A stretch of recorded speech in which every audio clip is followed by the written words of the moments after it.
Bismillahirrahmanirrahim. Assalamualaikum warahmatullahi wabarakatuh. Waalaikumsalam.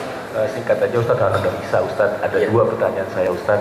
Nomor satu, tadi Ustaz menyampaikan di awal bahwa ada hukum haram hukumnya untuk mensolatkan jenazah jika mayatnya mati syahid. Mati syahid, Mati syahid. syahid akhirat dan syahid dunia akhirat dan syahid dunia saja. Betul, kalau boleh mohon penjelasannya kenapa jadi haram. Bukan kasih tahu saya kan itu wajib misalnya. Gitu. Iya. Dalam logika saya yang awam ini Pak Ustaz. Iya. Terus yang kedua, bagaimana hukumnya terhadap mayat yang penjahat? Misalnya yang teroris, kan ada suka kita baca di mass media kan, bahwa oh dia pembunuh ditolak, dimakamkan di mana aja, di kampungnya juga nggak ditolak, nggak ada yang menyolatkan dan segala macam. Nah kalau untuk yang seperti ini hukumnya bagaimana Ustaz?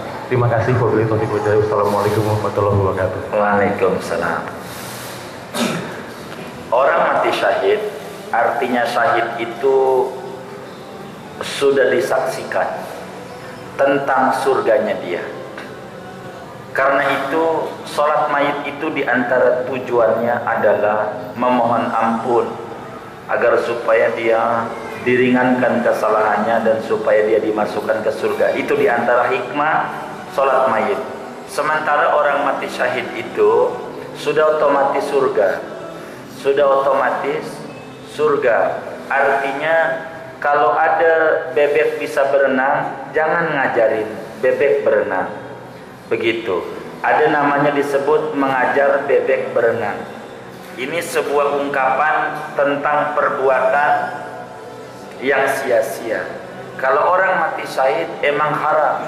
Jadi ketika dia perang nih melawan orang kafir, niatannya membela agama, wafat, maka orang itu darahnya ini dimandiinnya kan nggak boleh, haram, udah kelewat pada bab mandiin.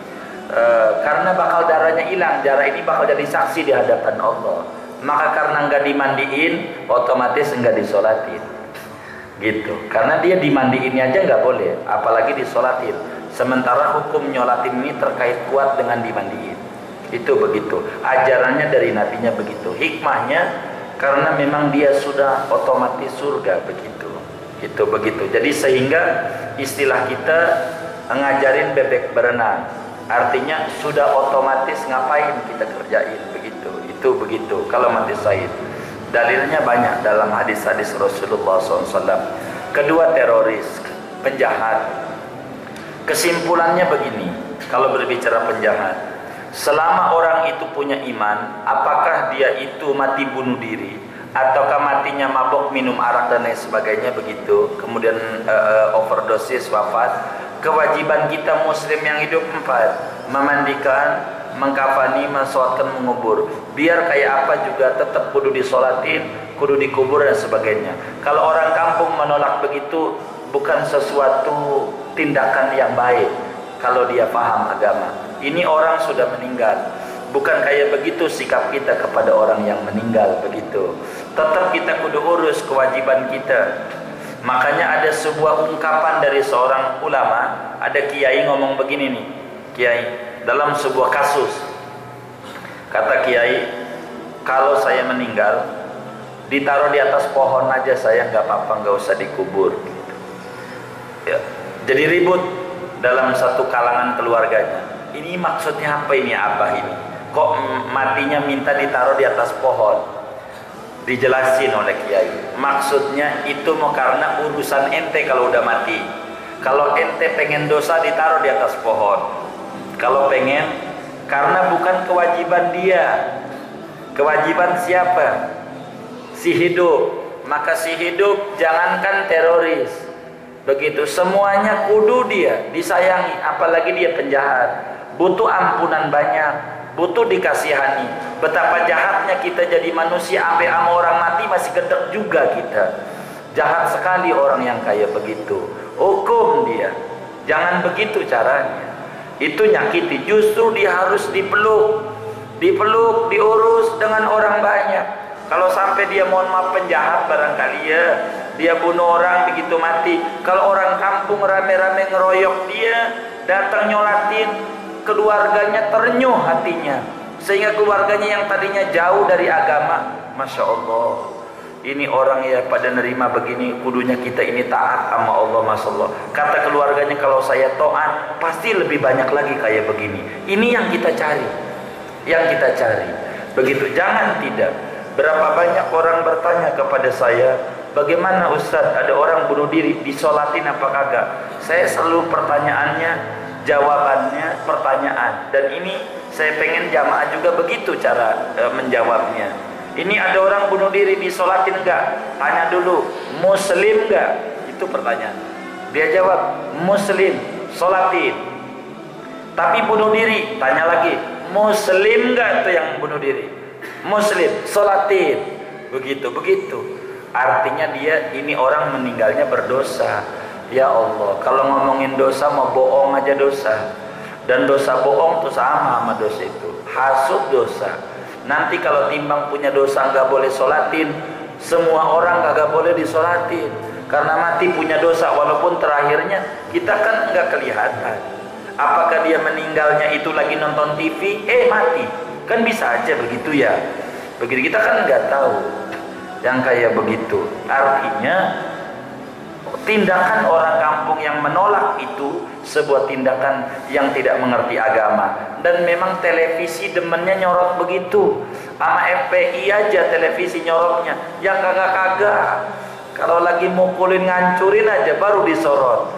Kalau lagi bantu aja, banjir kayak bantu korban apa aja kagak disorot. Emang media kayak begitu, punya mereka pada.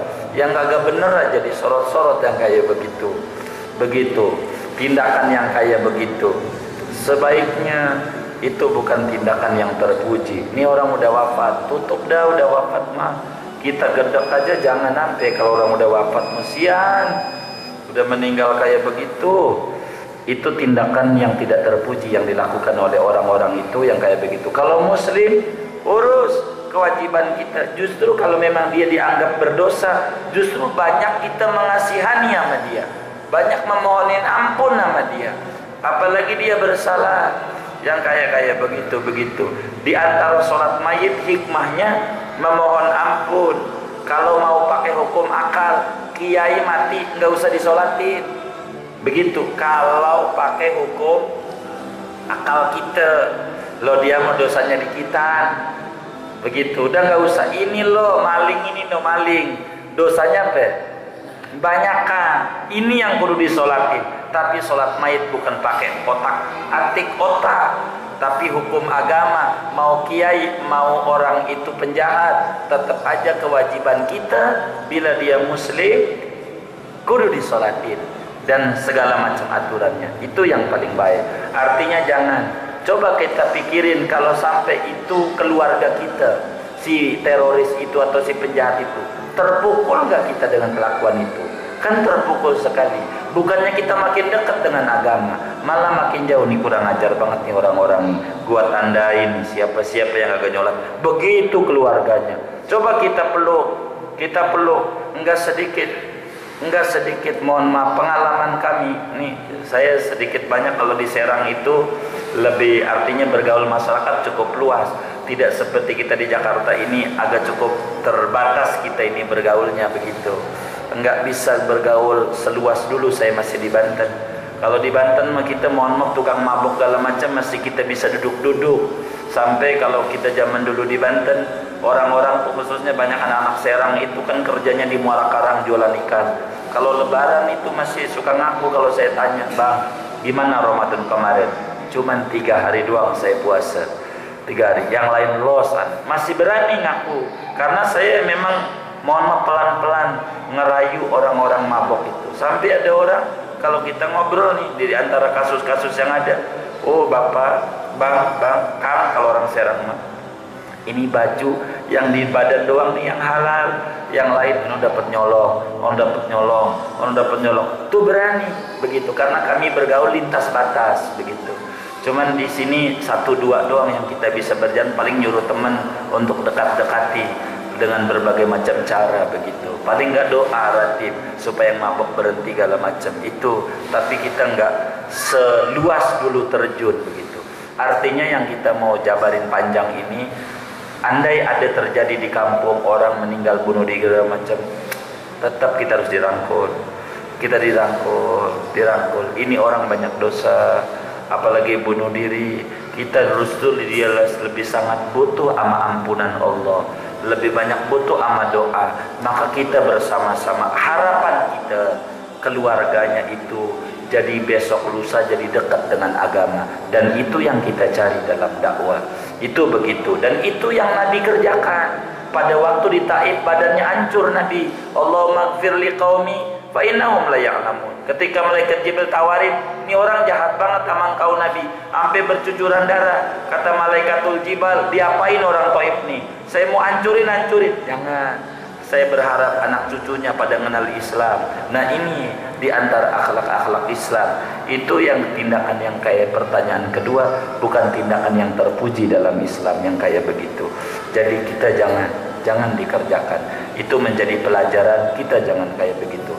Andai teroris itu adalah keluarga kita, pasti kita juga malu yang kayak begitu. Pengennya jangan begitu. Andai orang kampung menyambut begitu kepada orang itu, keluarganya insya Allah pelan-pelan pengen belajar agama, dan itu yang kita cari supaya mengenal Islam lebih jauh. Wallahu a'lam bishawab.